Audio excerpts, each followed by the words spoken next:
of Mr. Williams, I'm going to ask the court to find that it has absolutely no relevance, the arrest or the circumstance of arrest, and it's Mr. Nichols as well, was arrested as well, to show the body cameras of law enforcement of this religious ceremony, unless Mr. Stillwell or Mr. Nichols or their counsel wants it to come in. Mr. Williams is making a strenuous objection. I believe that it will cause prejudice to jurors, how they look at certain people, and that I'm on conspiracy count with them, and I believe that it is protected by religious freedoms, and that the court should exclude it. Not every circumstance of arrest is admissible in a case. It all falls under 403, 401, and 402, and in this case, 404A, because I believe it would be bad character evidence. Some people would think that that's bad character evidence, so I'd like it to be excluded. Your Honor, on behalf of Mr. Stillwell, I am joining in on this motion. May I be heard briefly as well? Sure. Thank you.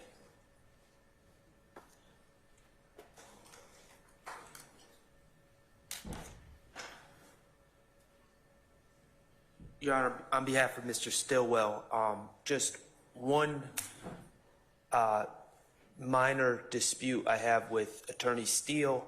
I would not characterize the evidence as that Mr. Stillwell was taking part in any ceremony, but he was arrested in the middle of what appears to be a ceremony. Individuals, and there's discussion amongst the police officers that arrested Mr. Stillwell and Mr. Nichols, and they're discussing it and somewhat amused by it, but there's everyone takes note of the fact that there was goat blood, etc., around and on people's hands and things of that nature. I believe that the state believes that Mr. Stillwell is associated in some way with the owners of that house and with those practices. Whether he is or not is completely irrelevant to this case. It doesn't even, beyond the possibilities of extreme prejudice and confusion of the issues and the like, it's completely irrelevant to this case. And so while I do not concede that Mr. Stillwell was actively involved in any ceremony, I do echo the concerns that his perceived association with these individuals practicing what I would say is their guaranteed First Amendment rights would potentially prejudice Mr. Stillwell. And for that reason, I join Mr. Steele in his motion. Okay. All right, State, do you have any issues as to the circumstance of the arrest? Are you going to try and get into that in any way? Because ordinarily they're not relevant. So. If I could briefly go into that, the state at this time doesn't have any intention to explore that or, put up prejudicial evidence that's irrelevant. But I do want to point out a couple things to do with the nuts and bolts of what was just argued. First of all, Williams doesn't have standing to challenge the circumstances of Stillwell's arrest. Now, of course, Stillwell has, I guess, adopted that motion, but not in writing yet. So for the time being, you can't challenge the circumstances of someone else's arrest. Indeed, Williams isn't even challenging the validity of the arrest. And Stillwell's attorney just got up and said, oh, yeah, they're not involved in the supposed religious but there's a rights. conspiracy aspect in the there might be 404A issues in that respect. So, so you ordinarily, the circumstances of one's arrest, I mean, people get arrested in all types of issues, so surrounding that, and I do have to apply a 403 balancing issue. So, but ordinarily the circumstances of one's arrest are not usually relevant. So, and there may be some minimal relevance depending upon whether or not evidence is presented or certain things are testified to, but as a whole, nobody should be testifying about, since this involves religious practices. And Mr. Stillwell's got standing. Now, but to the extent that it may, this particular incident may implicate others, I'll consider it for that reason. Okay, and if I may, I'll point out one item of authority to do with circumstances of arrest. This is going to be Thrasher v. State for the court's consideration. It's 289 Georgia Appellate 399. It's at 400 and 401. You said 289 what? 289 Georgia Appeals 399 at around 400 and 401, right at the end of 400, Your Honor. That's a 2008 case. And I'll go ahead and say it's not to do with the type of rites and ceremonies at issue at this time, but it does say explicitly that, quote, all circumstances surrounding an arrest, which the validity of which is not challenged by either Williams or Stillwell here, all circumstances surrounding an arrest are admissible. Well, Stillwell's challenging the fact that there may be a religious ceremony and that there may be a alleged sacrifice of a goat or animal. So he's challenging that. Okay, I'll accept that challenge. So again, all circumstances surrounding an arrest are admissible for whatever value the jury desires to place on them.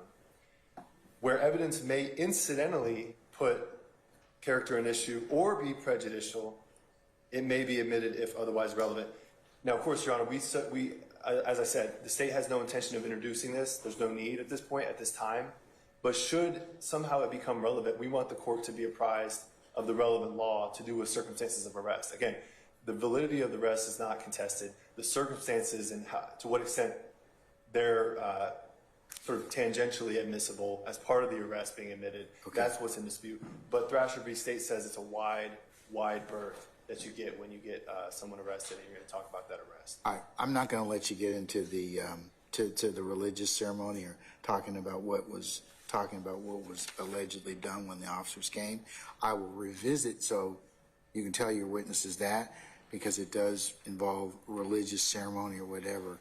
It may otherwise be relevant for other purposes. I'll take those up should the circumstances exist, okay? Thank you, Your Honor. That's a great. All right.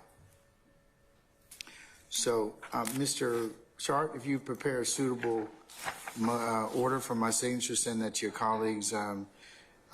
Uhelski and et al. I'll take a look at it. If you could get that done by the 6th of... by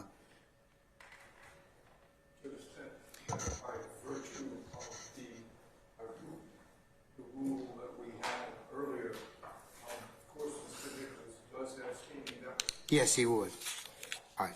So you let Mr. Harvey weigh, or Ms. Westmoreland, or weigh in on that as well, okay? Guidance, Your Honor, your ruling is based on both 404B and 404A and 403.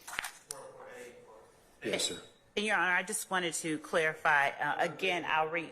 One attorney. Yeah, I mean, you all been ganging up on this, like, tag teaming them. So it's usually one attorney per argument. Your Honor, I'm gonna cut you some slack. All right, but go ahead, finish up.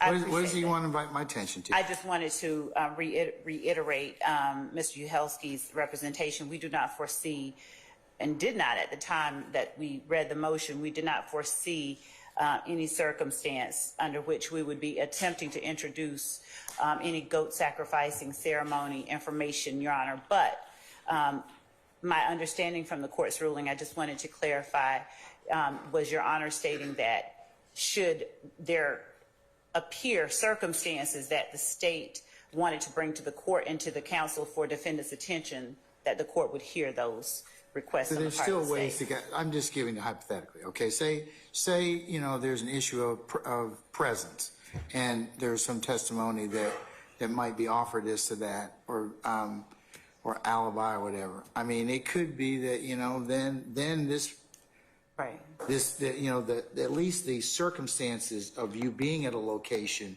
might be relevant.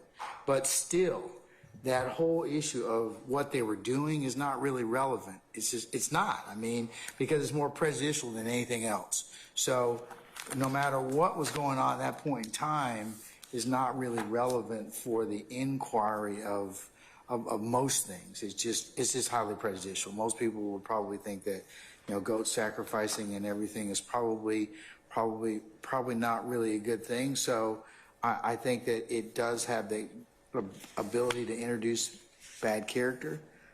So for those reasons, I'll go ahead and I'm not going to allow that at this point in time. I'll revisit it should there be some issue as to it, I'll revisit at that point in time, okay? Thank you, Your Honor, and we will make certain that we instruct all of our witnesses. Yes, Thank please you. do. Okay, all right.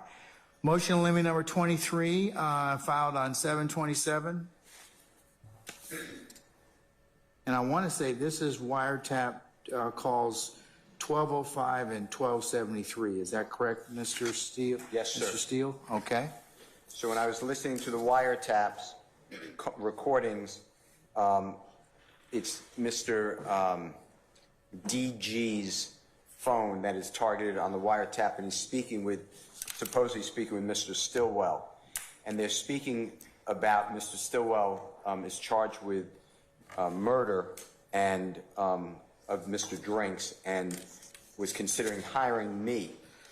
And they talked about the fact I will not represent Mr. Stillwell in the case. I was not retained. I was never retained on the case at all. And I just want, like I said earlier, and it's on the court already ordered, I just don't want my name I don't want that to be played. I don't want my name to be brought up as somebody Mr. Stillwell wanted to hire unless the state first proves that it's relevant and necessary in the case. And I know you ordered that previously, but when I heard the wiretap information, I would not be, I didn't want to be remiss by not raising that to the court. All right. Ms. Love or Mr. Yelsey? I'm sorry. Ms. Yelsey, are you gonna mention anything about that or issue in regards to Mr. Steele? Well, we want to clarify to do with like these calls, 1205, 1273. One of them's 11 minutes, the other's 5 minutes.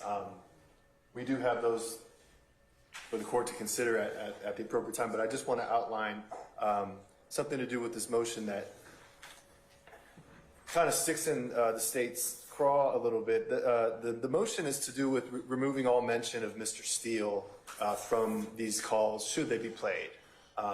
But then by the time you get to the end of this motion, Mr. Steele is asking for this evidence to be excluded in toto. So he's saying that because he may have been mentioned in the course of a 5-10 minute conversation. What's the relevance of Mr. Steele? I mean, that's really, at the end of the day, what's the relevance of including him? Well, the inclusion of Mr. Steele is not what worries the state. Oh, well, then a suggestion I might have for you, if you believe the rest of the call is relevant and you can lay a foundation, just edit it. I mean, if you've got no reason to have Mr. Steele as part of that conversation and you have other relevant information, then appropriately, redact it or whatever and